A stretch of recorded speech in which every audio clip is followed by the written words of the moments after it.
Thank you for being here for the eighth and final installment of our review, reading, and summary of Timothy Alberino's book, Birthright, The Coming Posthuman Apocalypse and the Usurpation of Adam's Dominion on Planet Earth. Today, we're discussing the final chapter entitled Jacob and Esau. Once the blessing of the birthright had been given to Esau, it could not be rescinded. It could, however, be abdicated. As he was born first, the birthright belonged to him. Jacob said, "Behold, my brother Esau is a hairy man, and I am a smooth man." The word hairy in this instance comes from the Hebrew sa'ir, also the root for satyr, which is most commonly associated with a male goat. Esau wasn't hairy like a man. Esau was hairy like a goat. Rebekah's solution to the problem removes all doubt for Alberino that Esau was inhumanly hairy. She covered Jacob's arms and neck in goat skins. Thus, Alberino concludes that there is a possibility that Esau was not entirely human. It is not coincidental that both Abraham's wife Sarah and Isaac's wife Rebekah were barren. Neither is it coincidental that in both cases an ill-begotten elder sibling threatens the continuity of the family line. In the first case, it was Ishmael, and in the second, Esau. Cain and Abel, Ishmael and Isaac, Esau and Jacob.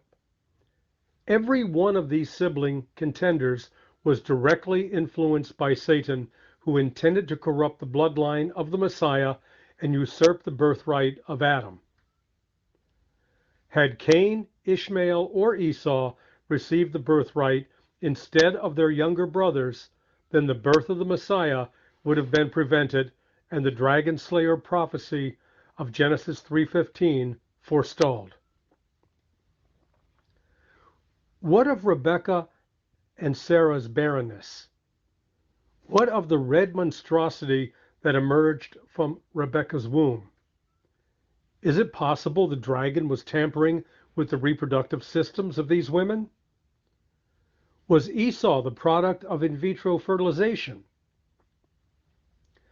Could the same procedure of artificial insemination employed by gray aliens today account for the hybrid creature that preempted Jacob through the birth canal 3,000 years ago? As with Cain, it is ironic that Esau's carnal passions became the undoing of the dragon's carefully laid plan.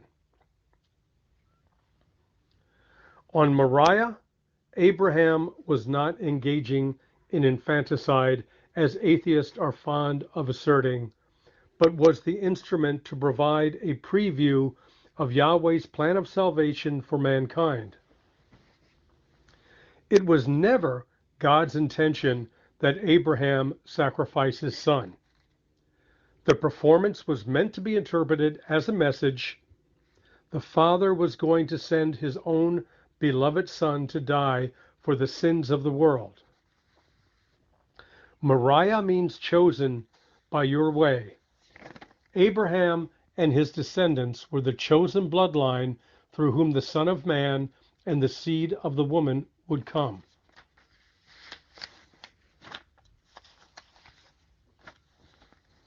In truth, Esau was the usurper whose ill-gotten birth preempted the promise and imperiled the fulfillment of the dragon slayer prophecy.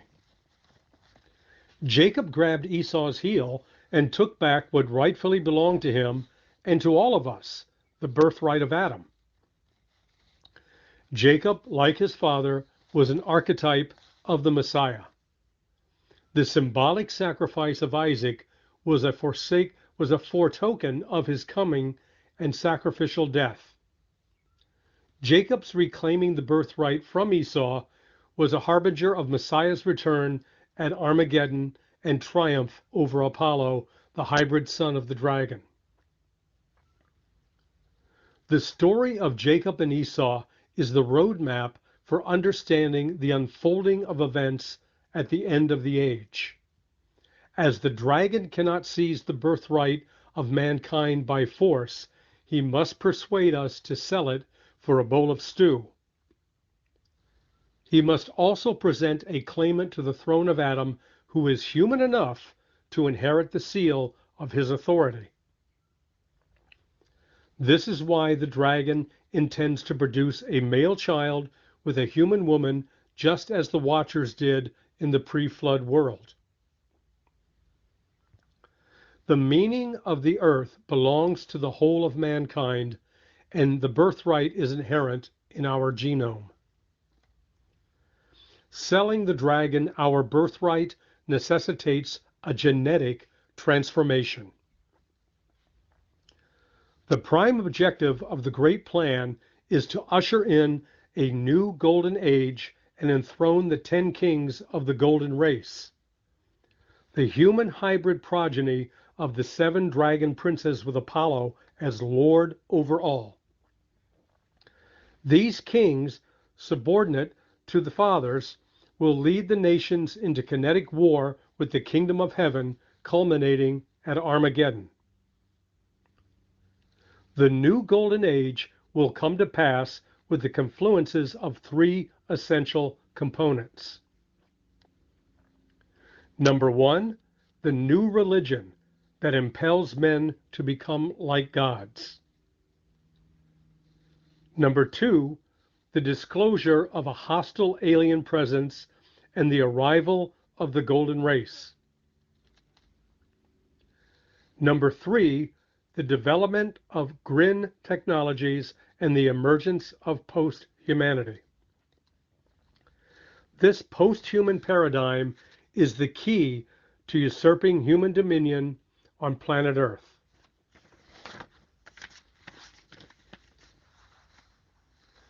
The only way we can effectively sell our birthright is to willfully relinquish the genetic markers that make us human. This is precisely the goal of posthumanism, to discard the body of Adam in order to attain the attributions of the gods, to dispense with the mortal and moral inhibitions of the human condition and evolve into the overman. With the Grin technologies, we stand poised to pick the same forbidden fruit that seduced our primordial parents. Apollo and his consorts will guide us into becoming the gods of our own design. However, apotheosis has a price. Our divinity will cost us our humanity. This is the Faustian bargain we will strike with the devil. We will sell our humanity in pursuit of immortality and sell our birthright for a bowl of stew. For thousands of years, the adversaries of mankind have been kept in check by the armies of the kingdom who defend and enforce our dominion on earth. But our authority is contingent on the image we bear. As soon as we discard the genetic markers that make us human, those forces will withdraw and leave us to our fate. In light of this principle, we may now understand the mystery of the restrainer, mentioned in Paul's letter to the church at Thessalonica. Those church members thought they were left behind and that the Lord had raptured the righteous.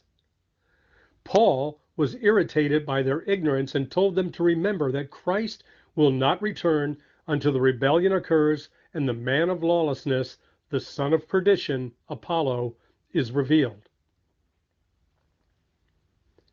Alberino believes that the restrainer is Michael, a mighty prince of the elder race who commands the armies of the kingdom and forces the dominion of mankind on planet Earth. The strong delusion concerns the gospel of Apollo, who who will impersonate Christ and declare himself to be the Son of God and the Savior of the world. As long as Michael restrains him, Satan cannot operate openly on earth. However, when the offspring of Adam abdicate their birthright by becoming post-human, then Michael will withdraw his hand and all hell will literally break loose. The transition from human to transhuman will happen as a sequence of events over time. The rules of the game state that we must take these steps ourselves.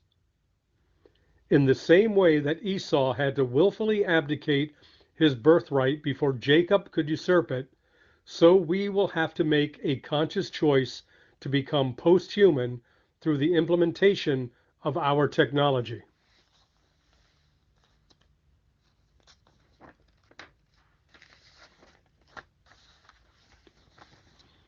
And first, we will use our technology to mitigate the deficiencies of our genome.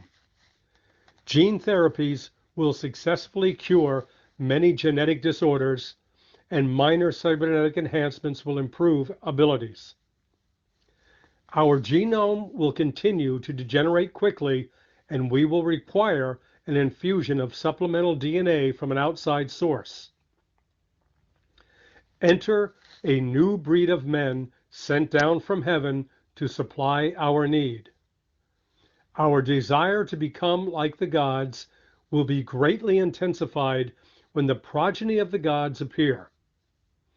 Apollo and his golden siblings will arrive precisely in the hour of crisis. They will first deliver us from the alien invasion and then help to redress the genetic apocalypse we face as a species. They will disclose that their fathers, the dragon princes, were the original progenitors of mankind. They, as the offspring of God and man, will offer to upgrade our genome in the same way by mingling their DNA with ours so that we may become like them. By the time Apollo shows up, we will be far along the path of posthumanism. Indeed, the coming of Apollo will be triggered by our genetic transformation. The recipients of Apollo's genetic markers will consummate the final step in our evolution out of Adam and make the change immutable. The blood of the dragon's only begotten son, so to speak, will be offered for the salvation of mankind. Apollo will be presented as the prototype of humanity 2.0. In order to enter the kingdom of Apollo, you must be born again. Adam must die if the new man is to be resurrected to eternal life in the image of the beast. Those who reject rebirth will be marked as obsolete and unable to participate in Apollo's Atlantean world order. They are, in the words of Hubbard's spirit guide, unattracted by life ever evolving and defective seeds who must be eliminated from the social body. Those who receive the mark of the beast will become ineligible for salvation through the work of the cross. The gospel of Jesus Christ has but one proviso, that you must be human. The Son of God became a man to save mankind. Posthumans, by definition, are irredeemable. The Messiah is a kinsman redeemer only for the offspring of Adam, his human brethren. That is why those who receive the mark are inexorably damned. An alternative scenario is that Apollo will disclose the Greys to be under his direction, laboring to create hybrids for the preservation of the human species or something to this effect. In addition, there may also be catastrophic natural disasters occurring on the planet that Apollo helps to amend. In the last days, there will scarcely be a human being left on earth. The mark of the beast will be irreversible and hereditary, leading to the near extinction of the human species. However, a remnant of mankind will persevere until the return of Christ. The phrase "no flesh would be saved" may also be rendered "no flesh would be able to be saved." This situation is reminiscent of the pre-flood world in which all flesh was corrupted. See Matthew 24:37. But as in the days of Noah also will be the coming of the Son of Man. The days are shortened for the sake of the elect, not to save their lives, but to preserve their humanity. If the days were not shortened, there would be no candidates left for salvation on earth. No flesh would be able to be saved. All flesh would be corrupted. A curious verse in Revelation 9, verse 6, says that men will seek death and will not find it. Extreme genetic and cybernetic enhancements to human biology could make dying a difficult affair for post-human beings. Highly ironic that men who seek to live forever will one day give anything to die. Transhumanists are excited about the prospect of uploading their consciousness into synthetic bodies, including nanotech bodies that might be capable of surviving even the most catastrophic injuries. As it happened, surviving a catastrophic injury is a prophetic signature of the beast regarding the head wound. Just as Yahshua HaMashiach, Jesus the Messiah, authenticated the message of the gospel by rising from the dead, so Apollo will authenticate his counterfeit gospel by miraculously recovering from a deadly wound. The masses will be enraptured with the prospect of immortality and eagerly line up to receive the genetic markers of the golden race. The mark of the beast is a clever ploy to divest the human species of their birthright and seize the title deed of planet Earth. Apollo will rule over a planet virtually bereft of human beings. It is important to recognize that the beast is endowed with the authority of the dragon, his inhuman father, and with the authority of Adam through his human mother. Recall the conspiracy of Psalm 2. The kings of the earth mentioned in Psalm 2 are the hybrid beast kings, and the rulers are their fathers, the dragon princes. They and their post-human denizens of Apollo's empire are conspiring to make war with the powers of heaven. As in the first rebellion, many morning stars will defect and join his ranks. Ancient ruins will be rebuilt, and the dragon's Edomite confederacy will be revived in all of its strength. Perhaps the kings of the earth and their fathers will plan a two-pronged attack to defend the empire of Apollo and resist the return of Christ. Alberino sees the dragon princes deploying their extraterrestrial forces from fortifications on Mars and elsewhere in the solar system. On Earth, the beast kings and their post-human legions will field the armaments of the elder race. Flying discs patrol the outer atmosphere of the planet, while mile-wide motherships prepare to repel the armies of the kingdom, should they break through the dragon's first line of defense. Per John's vision of the woman and the dragon, Michael will preemptively assault the dragon's fortifications and throw down his forces from their interplanetary strongholds, confining them to the earth. See Revelations 12:12. Before the return of Christ, the earth will resemble a dystopian nightmare. There will be no atheist in the new golden age. As predicted by Blavatsky, all will worship the dragon and his son Apollo. The God of Abraham, Isaac, and Jacob will be blasphemed as a tyrant, an impostor. Jesus will be hated, his name outlawed, and those who follow him hunted like wild animals. Apollo will rule the planet with no one to oppose him. In Revelation 5, John weeps over the scroll. Perhaps this scroll is the title deed of planet Earth, and John is weeping because mankind has lost dominion of the realm he was created to rule, and no one is able to reclaim it for him. You see, even if there are no human beings left on earth, there is still a Son of Man seated at the right hand of the Father in heaven. See Revelation 5:5 through 10. Do not weep. See, the Lion of the tribe of Judah, the Root of David, has triumphed. He is able to open the scroll and its 7 seals. Jesus is able to take the scroll and open its seals because he is the son of Adam, the root and the offspring of David.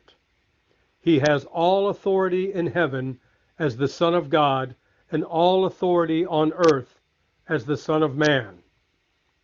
With the breaking of each seal, a new catastrophe is unleashed on the nations.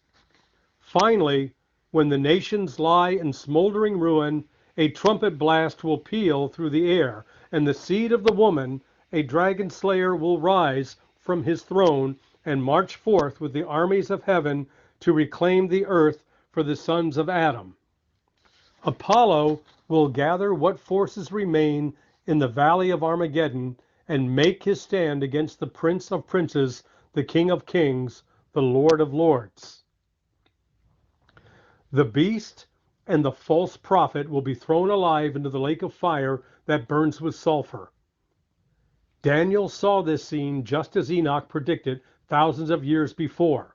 Destroyers of the earth in Revelation 11 can also be translated corrupters of the earth, which is evocative of the genetic corruption wrought by the watchers in the pre-flood world. Messiah returns the aftermath of judgment by fire, which, like the flood, rids the earth of hybrid usurpers. Satan is bound for 1,000 years and cast into the bottomless pit.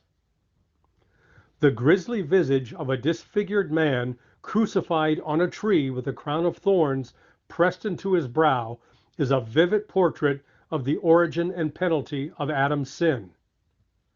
By eating the fruit from the tree of knowledge, Adam brought the blight of death upon his race and the curse of futility upon his realm. That the Son of God, the very singularity of all creation, humbled himself to be born into our condition so that he might bear our curse, suffer our affliction, and pay the penalty for our sin, is a love that simply cannot be fathomed by the human heart. Life in Messiah is the antidote to death in Adam. Jesus did not cease to be human when he rose from the dead, and neither will we. Indeed, we will be more human than we are now. Every defect in our genome accrued over thousands of years of degeneration will be remedied at the resurrection. So there is a victory for all who persevered in faith. Even now, it seems a world gone mad where people clamor with emotional violence to define themselves in defiance of the Almighty. But take heart. Justice prevails. Redemption has been given freely. All we need to do is accept the gift. This is Gumbo Craig, and these are just some future visions and distant echoes. All glory to the Most High God. Shalom.